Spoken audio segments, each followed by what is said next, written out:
नमस्कार दोस्तों, स्वागत है आप सभी का एक बार फिर से अड्डा MCQ जीके में। दोस्तों, राजस्थान हाईकोर्ट LDC की जो हमारे प्रैक्टिस सेट की सीरीज चल रही थी उसमें आज हमारी ये प्रैक्टिस सेट नंबर 19 है। और जैसे ही हमारे हिंदी के जो टॉपिक वाइज प्रैक्टिस सेट की सीरीज चल रही है उसमें जैसे ही एक टॉपिक कंप्लीट होता है उसके बाद हम जीके और करंट अफेयर के प्रैक्टिस सेट लेते हैं। और दोस्तों, हिंदी सब्जेक्ट और इंग्लिश के हम टॉपिक वाइज प्रैक्टिस सेट पढ़ेंगे जिसमें प्रत्येक टॉपिक से 100 प्रश्न पढ़ने वाले हैं।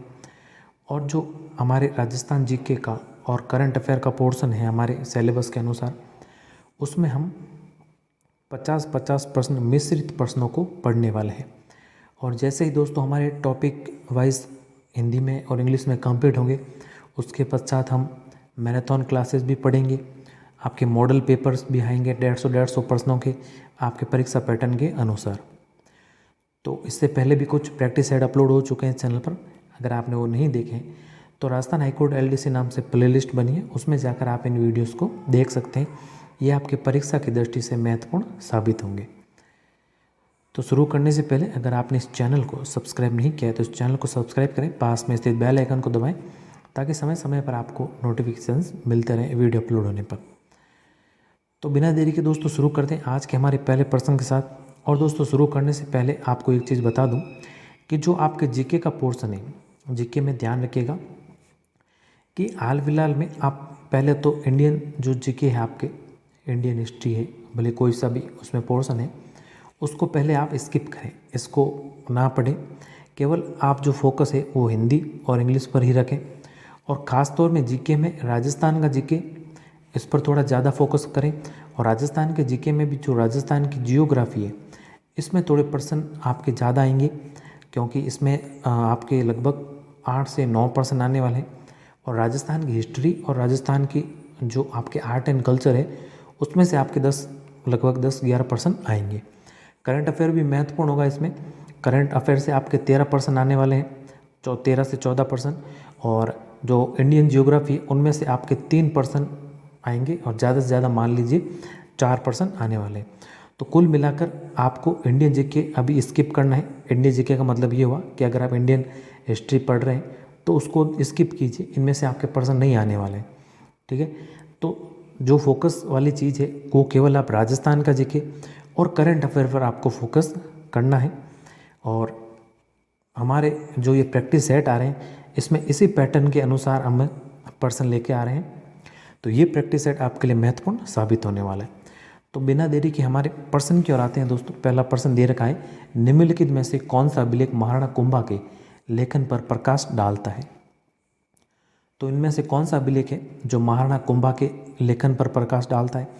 तो ये है कौन सा अभिलेख, कीर्ति स्तंभ अभिलेख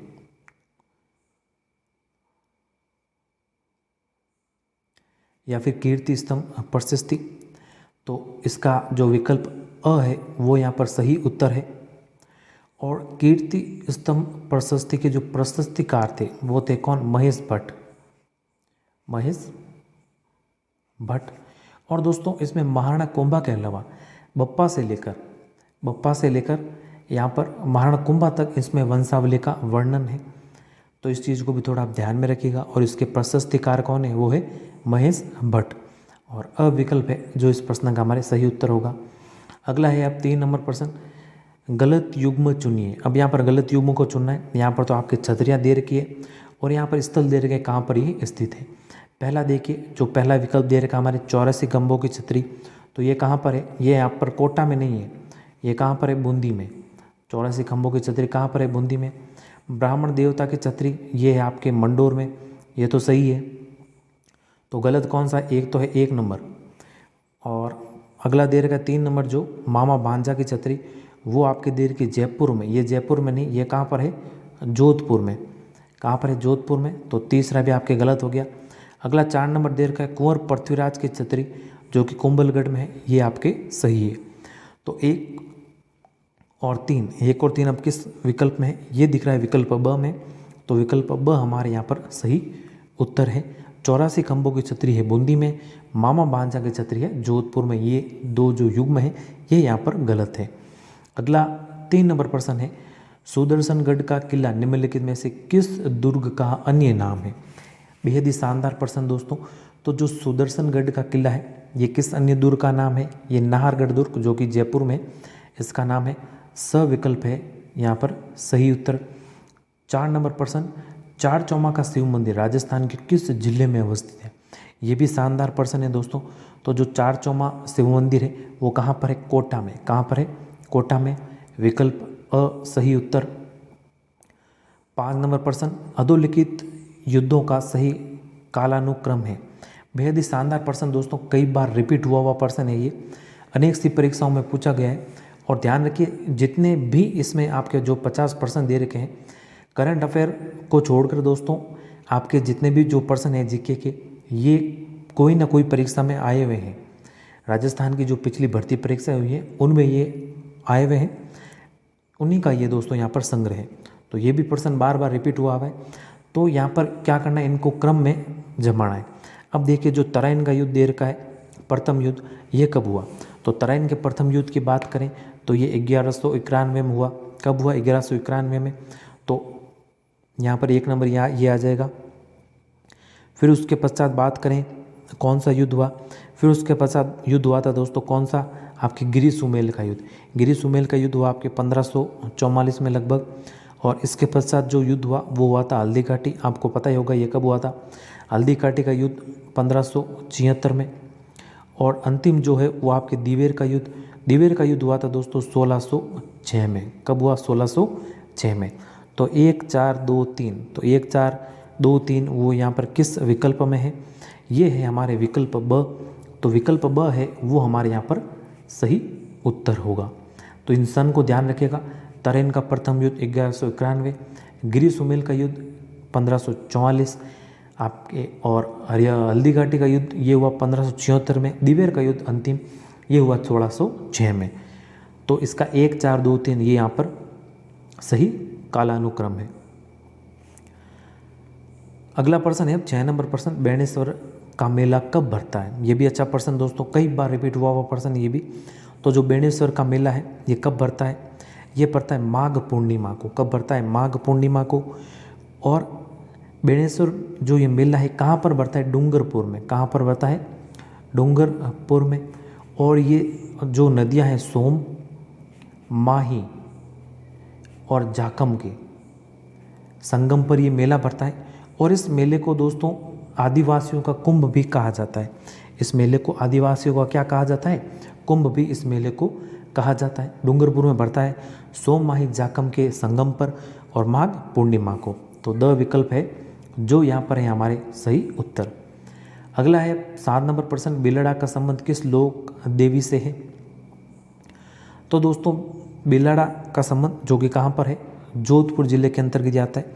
तो इसका संबंध है दोस्तों आई माता से। किससे? आई माता से, जो कि ओस वालों की कुल देवी है। किसकी कुल देवी दोस्तों? ओस वालों की।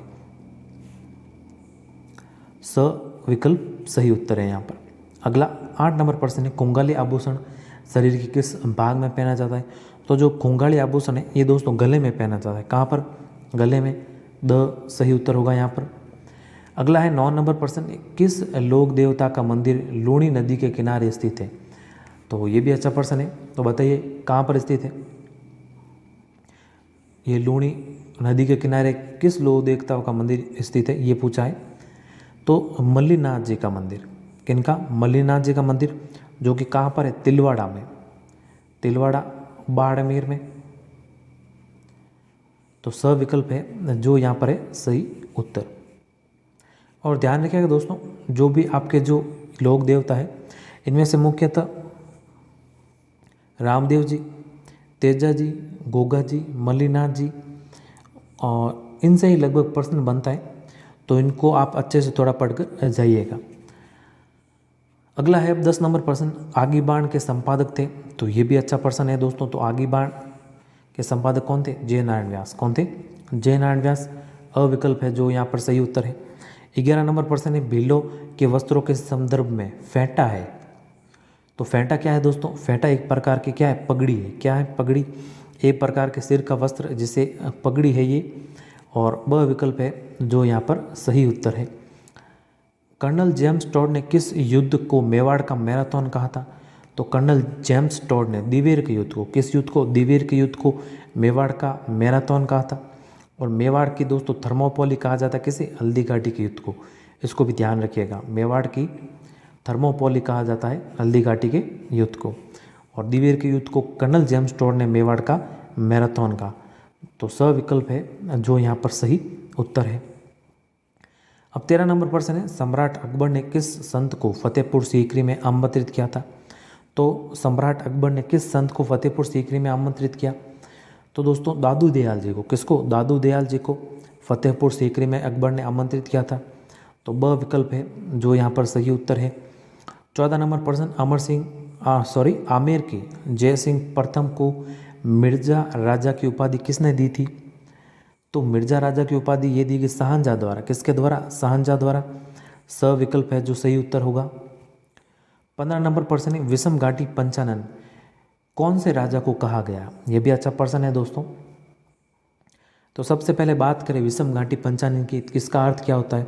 तो इसका अर्थ होता है संकट काल में समान रहने वाला। संकट काल में समान रहने वाला, तो इसे कहा जाता है क्या? विषम घाटी पंचानन। तो ये कहा गया है दोस्तों राणा हमीर को। किसको? राणा हमीर को। तो अविकल्प है जो यहाँ पर आपके सही उत्तर है। अगला है 16 नंबर प्रश्न, मानगढ़ धाम किस जिले में स्थित है?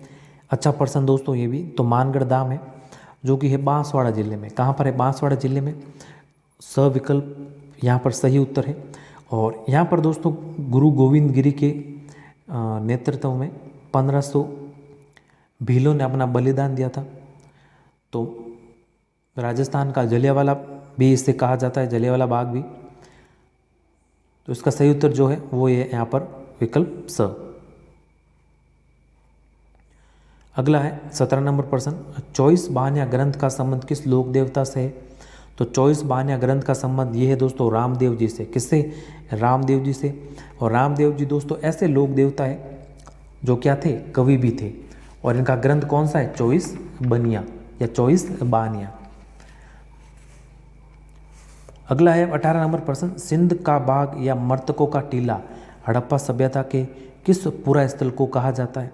तो दोस्तों सिंध का बाग या फिर कहीं आपको दिखे नकली स्थान, क्या नकली स्थान, तो भी ध्यान रखिएगा। या फिर सिंध का नकली स्थान, सिंध का बाग या फिर मर्तकों का टीला, ये कहा जाता है किसे? मोहनजोदड़ो को। किसे कहा जाता है? मोहनजोदड़ो को।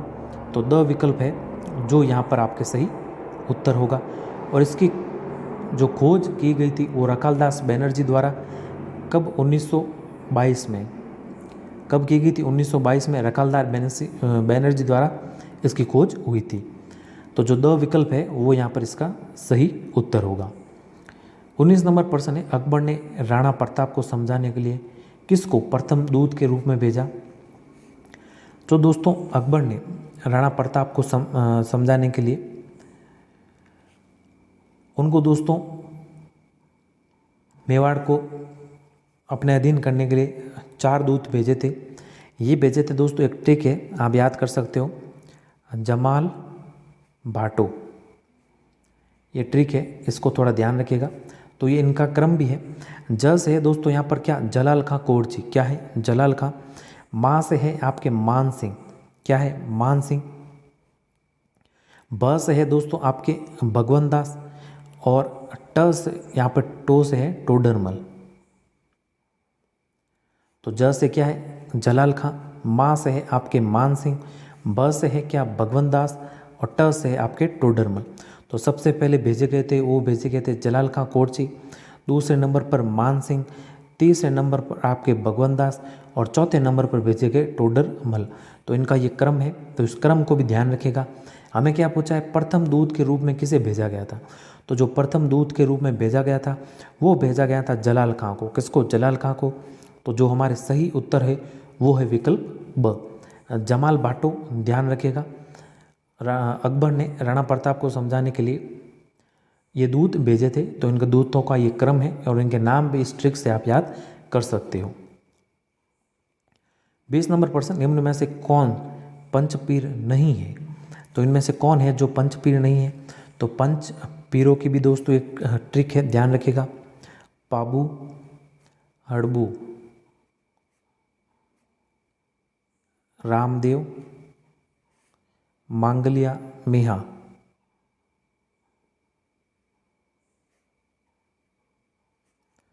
गोगा सहित पदार्जो, गोगा सहित पदार्जो। तो ये है आपके पंचपीर। तो पाबू, हड़बू, रामदेव, मांगल्य, मेहा सभी आप गोगा सहित पधार्जो। तो ये है इसकी ट्रिक। तो पाबू जी ये आपके पंचपीरों में आते हैं, हड़बू जी भी आते हैं, रामदेव जी भी आते हैं, मांगलिया मेहा जी भी आते हैं और गोगा जी भी आते हैं। अब यहाँ पर देखिए पंचपीर है, गोगा जी तो है, हड़बू जी भी है, यहाँ पर रामदेव जी भी है, तेजा जी यहाँ पर नहीं है। तो जो तेजा जी है वो पंचपीरों में नहीं आते, तो द विकल्प है जो यहाँ पर सही उत्तर होगा। अगला 21 नंबर प्रश्न है, कोटा, बूंदी, झालावाड़ में कौन सी मृदा पाई जाती है?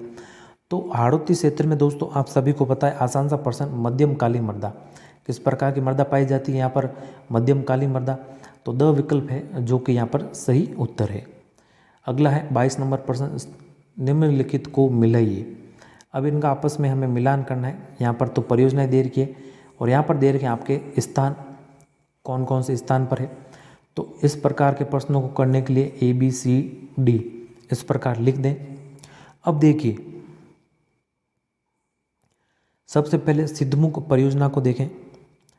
तो सिद्धमुख परियोजना ये है हनुमानगढ़, चूरू में, तो ये में आ जाएगा आपके 4 नंबर। नर्मदा को देखें तो ये आपके जालोर और बाड़मेर, बी के नीचे 1 नंबर। जवई ये है दोस्तों आपके कहाँ पर? पाली में। कहाँ पर? पाली में। तो सी के नीचे आ जाएगा 2 नंबर। और जाकम परियोजना जो कि प्रतापगढ़ में है, यहाँ पर आ जाएगा 3 नंबर। तो 4 1 2 3, 4 1 2 3 ये दिख रहा है हमारे विकल्प द में। तो विकल्प द ही हमारे सही उत्तर होगा। अगला 23 नंबर प्रश्न है, लसाड़िया का पठार अवस्थित है। तो लसाड़िया का पठार आसान सा प्रश्न दोस्तों, कहाँ पर है? उदयपुर में। अविकल्प सही उत्तर। अगला 24 नंबर प्रश्न, महान सीमा भ्रंश राजस्थान के किस भाग में मिलता है? तो जो महान सीमा भ्रंश है ये मिलता है दक्षिण पूर्वी भाग में। कौन से भाग में? दक्षिण पूर्वी भाग में। अविकल्प है यहाँ पर सही उत्तर। अगला प्रश्न है दोस्तों, राजस्थान के निम्नलिखित जिलों को पूर्व से पश्चिम की ओर सही क्रम में व्यवस्थित करें। तो पूर्व से पश्चिम की ओर हमें जिलों को रखना है यहाँ पर। तो अब देखिए ये राजस्थान का मैप, अब ये पूर्व दिशा है, ये पश्चिम है, ये उत्तर है और ये कौन सी है? दक्षिण। अब सबसे जो आपके पूर्वी जिला है आप सभी जानते हैं कि कौन सा है? यहाँ पर 4 नंबर आ जाएगा आपके धौलपुर। फिर उसके पश्चात यहाँ पर है वो कौन सा है? ये 3 नंबर आ जाएगा यहाँ पर अजमेर। फिर यहाँ पर 2 नंबर पे पाली।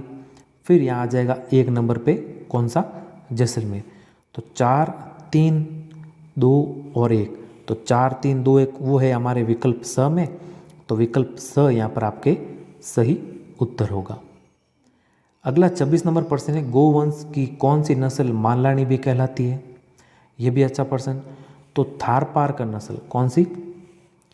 जो ये थारपारकर नस्ल है मालानी भी कहलाती है। स विकल्प है यहाँ पर सही उत्तर। 27 नंबर प्रश्न, क्षेत्रफल की दृष्टि से राजस्थान का सबसे बड़ा जिला, सभी जानते हैं क्षेत्रफल की दृष्टि से राजस्थान का सबसे बड़ा जिला कौन सा? यहाँ पर जैसलमेर। कौन सा है? जैसलमेर। स विकल्प है जो यहाँ पर है सही उत्तर। और जनसंख्या की दृष्टि से कौन सा है? जयपुर। जनसंख्या की दृष्टि से कौन सा है? जयपुर। इसको भी थोड़ा ध्यान में रखिएगा। तो स विकल्प है जो यहाँ पर सही उत्तर है। अब 28 नंबर प्रश्न है, सर्वाधिक आखेट निषेध क्षेत्र वाला जिला कौन सा है? सरल प्रश्न दोस्तों वैसे तो, ये है यहाँ पर जोधपुर में। कहाँ पर है? जोधपुर में। सर्वाधिक आखेट निषेध क्षेत्र कहाँ पर है? जोधपुर में। तो 28 नंबर का सही उत्तर होगा वो होगा विकल्प द। 29 नंबर प्रश्न, उत्तरी सीमा का प्रहरी कहा जाता है। तो उत्तरी सीमा का प्रहरी किसे कहा जाता है? भटनेर के किले को। कौन से जिले में है? हनुमानगढ़ में। कहाँ पर है? हनुमानगढ़ में। अविकल्प है 29 नंबर का यहाँ पर सही उत्तर।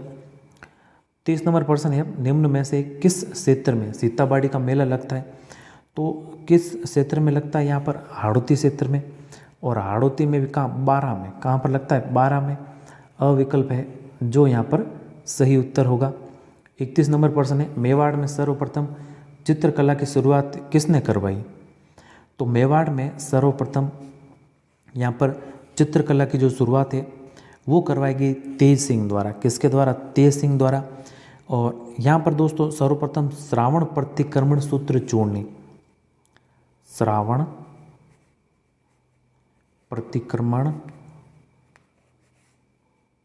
सूत्र चूर्णी, ये ग्रंथ दोस्तों सबसे पहले यहाँ पर चित्रित किया गया। और जो इसके चित्रकार थे कौन? कमलचंद।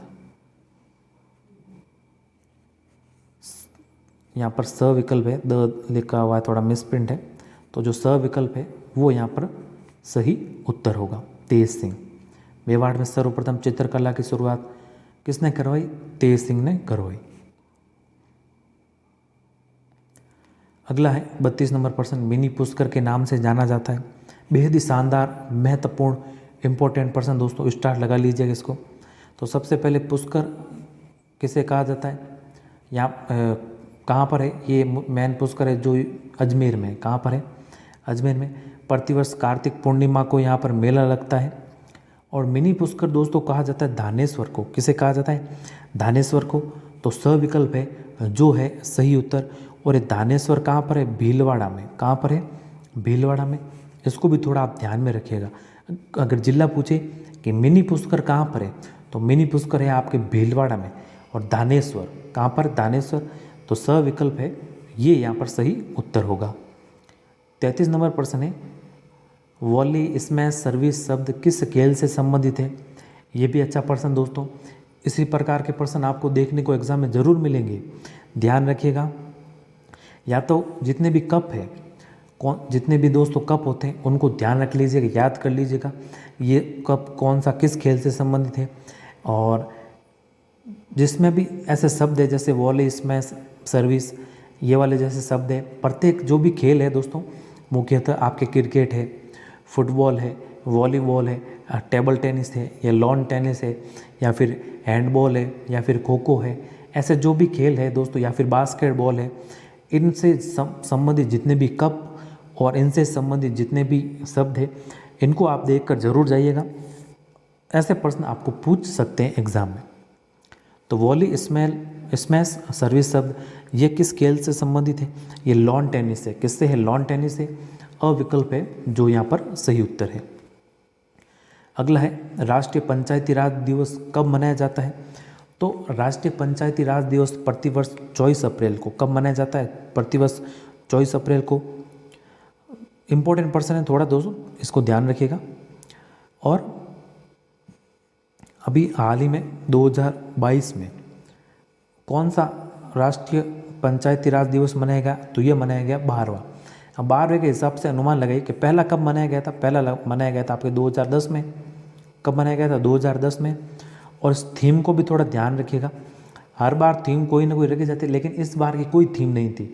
2022 की राष्ट्रीय पंचायती राज दिवस की कोई थीम नहीं थी, इसको भी थोड़ा आप ध्यान में रखिएगा। 2022 में 12वां पंचायती राज दिवस मनाया गया। प्रतिवर्ष कब मनाया जाता है? 24 अप्रैल को। कब? 24 अप्रैल को। तो अविकल्प है जो यहाँ पर सही उत्तर होगा। अगला है 35 नंबर प्रश्न, काराकोरम दर्रा कहाँ स्थित है? काराकोरम दर्रा आसान सा प्रश्न दोस्तों, कहाँ पर है? जम्मू कश्मीर में। और भारत का सबसे ऊंचा दर्रा है, भारत का सबसे ऊंचा दर्रा, और इसकी ऊंचाई है 5540 मीटर। कितनी है? 5540 मीटर। द विकल्प है जो यहाँ पर सही उत्तर है।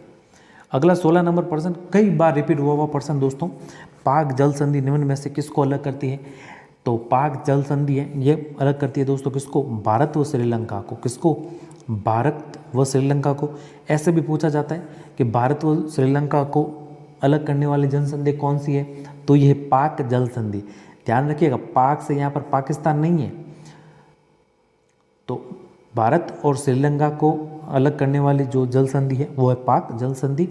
स विकल्प है, ये है हमारा सही उत्तर। अगला 37 नंबर प्रश्न है, बकरवाल जनजाति भारत के किस राज्य में पाई जाती है? यह भी अच्छा प्रश्न दोस्तों। तो जो बकरवाल जनजाति है ये पाई जाती है कहाँ पर? जम्मू कश्मीर में। कहाँ पर? जम्मू कश्मीर में। ब विकल्प सही उत्तर होगा। अगला 38 नंबर प्रश्न, राजस्थान के मुख्य सचिव हैं। तो वर्तमान में राजस्थान के जो मुख्य सचिव है ये दोस्तों उषा शर्मा। और जब ये आपके हाईकोर्ट का जब तक एग्ज़ाम होगा तो लगभग जून तक तो हो ही जाएगा। तो इनका जो कार्यकाल है वो है 30 जून 2023 तक। कितना है? 30 जून 2023 तक इनका कार्यकाल रहेगा। और दोस्तों ये निरंजन आर्य के स्थान पर ये मुख्य सचिव बनी। किसके स्थान पर? निरंजन आर्य के स्थान पर। और एक चीज़ और ध्यान रखिएगा, कुशल सिंह, श्रीमती कुशल सिंह जो कि राज्य की पहली मुख्य सचिव थी, राज्य की पहली महिला मुख्य सचिव थी, इनको भी थोड़ा ध्यान में रखिएगा। अभी जो वर्तमान में है वो कौन है? उषा शर्मा। 30 जून 2023 तक इनका कार्यकाल रहेगा और ये बनी निरंजन आर्य के स्थान पर। अविकल्प है वो यहाँ पर आपके सही उत्तर होगा।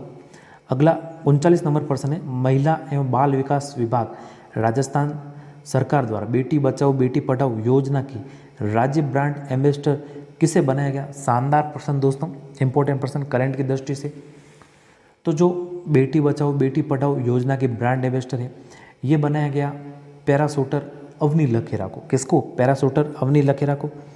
अविकल्प यहाँ पर आपके सही उत्तर होगा। एक और नाम थोड़ा चर्चा में ध्यान रखिएगा, रेहाना रियाज चिश्ती।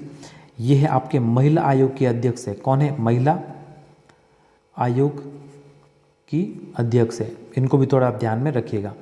तो जो अविकल्प है वो यहाँ पर आपके सही उत्तर है। अगला 40 नंबर प्रश्न, राजस्थान उच्च न्यायालय के नए मुख्य न्यायाधीश बने। शानदार प्रश्न, कंफ्यूज करने वाला प्रश्न दोस्तों। अब आप ये बताइए कि इसका सही उत्तर क्या होगा? राजस्थान उच्च न्यायालय के नए मुख्य न्यायाधीश कौन बने? तो ये बने कौन? न्यायाधीश पंकज मित्तल। कौन बने हैं? न्यायाधीश पंकज मित्तल। ये भी नाम चर्चा में, अभी बताएंगे आपको कि क्यों चर्चा में। तो न्यायाधीश पंकज मित्तल बने हैं आपके नए मुख्य न्यायाधीश उच्च न्यायालय के। अविकल्प यहाँ पर आपके सही उत्तर है। न्यायमूर्ति चंद्रचूड़ दोस्तों भारत की, ध्यान रखिएगा, भारत के न्यायमूर्ति बने, भारत के चीफ जस्टिस ऑफ इंडिया बने। ये बने 50वें क्रम के ये बने। और जो ये न्यायमूर्ति यू ललित है ये 49वें थे। कौन थे? 49वें ये न्यायमूर्ति यू ललित। इनके पश्चात बने हैं ये 50वें न्यायमूर्ति चंद्रचूड़। कौन बने? न्यायमूर्ति चंद्रचूड़, भारत के 50वें मुख्य न्यायाधीश। और जो न्यायाधीश पंकज मित्तल है ये बने हैं राजस्थान उच्च न्यायालय के आपके 40वें मुख्य न्यायाधीश। और जो इनका कार्यकाल है वो भी आपके लगभग एग्ज़ाम के बाद तक तो रहेगा ही। तो ये चर्चा का विषय होगा, थोड़ा पूछ सकते हैं आपको दोस्तों, क्योंकि हाईकोर्ट का एग्ज़ाम है और उच्च न्यायालय के मुख्य न्यायाधीश न पूछे ये हो ही नहीं सकता। शायद जब भी जाए ये प्रश्न तो मोस्ट इम्पोर्टेंट प्रश्न होगा। और इनका जो कार्यकाल है 16 जून 2023 तक रहेगा। कब तक रहेगा? 16 जून 2023 तक। और कौन से वे क्रम के हैं? 40वें। अविकल्प है जो यहाँ पर सही उत्तर है। अगला 41 नंबर प्रश्न, मुख्यमंत्री बाल गोपाल योजना का संबंध है। तो मुख्यमंत्री बाल गोपाल योजना का संबंध किससे है? यहाँ पर यह है दोस्तों कक्षा 1 से 8वीं तक के बच्चों को हफ्ते में 2 बार दूध उपलब्ध कराना मुख्यमंत्री बाल गोपाल योजना का ये उद्देश्य है। क्या उद्देश्य है? कक्षा 1 से 8वीं तक के बच्चों को हफ्ते में 2 दिन क्या करना? दूध उपलब्ध करवाना। तो जो स विकल्प है वो यहाँ पर आपके सही उत्तर होगा। अगला 42 नंबर प्रश्न है, आरटीआई पोर्टल 2.0 किस आयोग द्वारा लॉन्च किया गया? शानदार प्रश्न ये भी। तो ये राज्य सूचना आयोग, तो राज्य सूचना आयोग है विकल्प द में। विकल्प द यहाँ पर आपके सही उत्तर होगा। 43 नंबर प्रश्न, मई 2022 में मुख्यमंत्री अशोक गहलोत ने REVP नीति को मंजूरी दे दी है। REVP में ई का अर्थ क्या है, ये भी अच्छा प्रश्न। तो जो REVP है इसमें ई का मतलब क्या है, इलेक्ट्रिक। क्या है दोस्तों, इलेक्ट्रिक। सविकल्प है यहाँ पर सही उत्तर। 44 नंबर प्रश्न, राजस्थान सरकार द्वारा वरिष्ठ नागरिक तीर्थ यात्रा योजना 2022 में संशोधन के तहत वरिष्ठ नागरिक द्वारा सहायक ले जाने के लिए उम्र 65 के स्थान पर पढ़ी जानी चाहिए। मतलब साथ में कोई सहायक ले जाने के लिए 65 के स्थान पर उम्र कितनी पड़ी जाएगी, अब 70 वर्ष। कितनी, 70। अविकल्प यहाँ पर आपके सही उत्तर होगा। अगला 45 नंबर प्रश्न, वर्तमान में नियंत्रक एवं महालेखा परीक्षक है। तो वर्तमान में नियंत्रक एवं महालेखा परीक्षक कौन है? यह है दोस्तों श्री गिरीश चंद्र मुर्मू। कौन है? गिरीश चंद्र मुर्मू। तो द विकल्प है वो यहाँ पर आपके सही उत्तर है।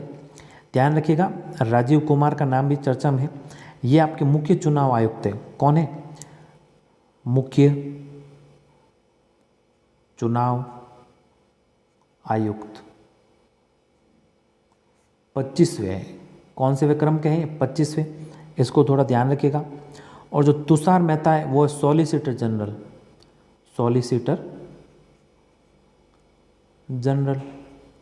और श्री आर वेंकटाचार्य है, ये आपके अटॉर्नी जनरल जिन्हें हम महान्यायवादी कहते हैं, महान्यायवादी या फिर अटॉर्नी जनरल। और जो नियंत्रक एवं महालेखा परीक्षक है ये है कौन? गिरीश चंद्र मुर्मू। द विकल्प है वो यहाँ पर आपके सही उत्तर होगा। अगला 46 नंबर प्रश्न है, भारतीय थल सेना प्रमुख मनोज पांडे को हाल ही में किस देश की सेना ने जनरल की मानक उपाधि से सम्मानित किया? तो ये भी थोड़ा चर्चा का विषय है दोस्तों। तो नेपाल की सेना ने, कौन से देश की सेना ने दोस्तों? नेपाल की सेना ने थल सेना प्रमुख मनोज पांडे को हाल ही में सेना के जनरल मानक उपाधि से यहाँ पर सम्मानित किया था। अविकल्प है वो यहाँ पर सही उत्तर होगा। अगला 47 नंबर प्रश्न, 2023 में भारत में आयोजित होने वाले G20 सम्मेलन के लिए भारत के शेरपा नियुक्त किए गए हैं। ये भी अच्छा प्रश्न है दोस्तों। तो जो शेरपा नियुक्त किए गए हैं वो क्या है? अमिताभ कांत। कौन? अमिताभ कांत। सबसे पहले तो प्रश्न बन रहा होगा आपके मन में कि शेरपा क्या होते हैं? तो शेरपा वे होते हैं दोस्तों तो जो देशी और विदेशी एजेंसियाँ होती हैं उनके बीच सामंजस्य स्थापित करना शेरपा का ये कार्य होता है। देशी और विदेशी एजेंसियों के बीच क्या करना? सामंजस्य का मुख्य कार्य ये करते हैं, सामंजस्य बनाते हैं। तो जो अविकल्प है वो यहाँ पर आपके सही उत्तर है। अगला 48 नंबर प्रश्न, हाल ही में कौन विश्व व्यापार संगठन की पहली महिला निदेशक बनी है? अंतर्राष्ट्रीय दर्शी प्रश्न ये दोस्तों, अंतर्राष्ट्रीय करंट अफेयर का प्रश्न। अच्छा प्रश्न है। विश्व व्यापार संगठन की पहली महिला निदेशक ये बनी है नगोजी ओकोंजी इवेला। कौन बनी? Ngozi Okonjo Iweala. तो अविकल्प है वो यहाँ पर आपका सही उत्तर होगा। अगला 49 नंबर, किन्हें अंतर्राष्ट्रीय ओलंपिक संघ IOC का पुनः अध्यक्ष चुना गया? तो IOC यानी अंतर्राष्ट्रीय ओलंपिक संघ का पुनः अध्यक्ष चुना गया थॉमस बॉक को। किसे? थॉमस बॉक को। ब विकल्प यहाँ पर सही उत्तर। अगला 50 नंबर प्रश्न, किस अंतरिक्ष कंपनी द्वारा हाल ही में प्रथम पर्यटन मिशन लॉन्च किया गया? तो ये भी अच्छा प्रश्न दोस्तों। सबसे पहले तो इस मिशन का नाम ध्यान रखिएगा। इस मिशन का नाम था इंस्पिरेशन 4, क्योंकि इसमें 4 पर्यटन गए थे और 4 पर्यटन जो गए थे वो ड्रैगन कैप्सूल से यहाँ पर उड़ान इन्होंने भरी थी। तो ये लॉन्च किया किसने? स्पेस एक्स एजेंसी ने, स्पेस एक्स कंपनी ने। तो अविकल्प है वो यहाँ पर आपके सही उत्तर होगा। और स्पेस एक्स पता है आप सभी को, एलन मस्क की कंपनी। एलन मस्क कभी चर्चा में, जिन्होंने अभी हाल ही में ट्विटर पर अधिग्रहण कर लिया, ट्विटर को दोस्तों खरीद लिया है। तो चर्चा का विषय थोड़ा पूछ सकते हैं, ये इंपॉर्टेंट पर्सन है। तो अविकल्प है वो यहाँ पर आपके सही उत्तर होगा। तो धन्यवाद दोस्तों, ये थे आपके जीके के 50% टॉपिक वाइज हिंदी और इंग्लिश के जल्दी अपलोड होंगे। जैसे हिंदी के हमारे टॉपिक कंप्लीट होते हैं टॉपिक वाइज 100% जैसे ही कंप्लीट होंगे उसके पश्चात आपके इंग्लिश के भी topic wise practice set upload होने लग जाएंगे। जीके के भी साथ साथ होते रहेंगे इसी प्रकार के। करंट अफेयर का वीडियो भी आएगा, मैराथन क्लासेस भी लगेगी, मॉडल पेपर्स भी आएंगे और भी बहुत कुछ आने वाला है दोस्तों इस चैनल पर। तो ये चैनल आपके लिए महत्वपूर्ण साबित होने वाला है आपके परीक्षा की दृष्टि से। आप राजस्थान हाईकोर्ट नहीं भले किसी भी प्रकार की परीक्षा की तैयारी कर रहे हैं अगर, तो ये चैनल आपके लिए महत्वपूर्ण साबित होगा। तो धन्यवाद दोस्तों, उम्मीद है कि वीडियो पसंद आया होगा। बेहद ही शानदार प्रश्नों का संग्रह था ये। करंट की दृष्टि से राजस्थान जीके और इंडियन जो जियोग्राफी उनके प्रश्न थे ये इसमें। उम्मीद है कि पसंद आया होगा ये वीडियो। अगर पसंद आया तो लाइक करें, शेयर करें अपने दोस्तों के साथ, और अगर इस चैनल पर नए हैं तो इस चैनल को ज़रूर सब्सक्राइब करें। मिलते हैं जल्दी नए वीडियो में कुछ ऐसे नए महत्वपूर्ण प्रश्नों के साथ। तब तक के लिए जय हिंद, वंदे मातरम।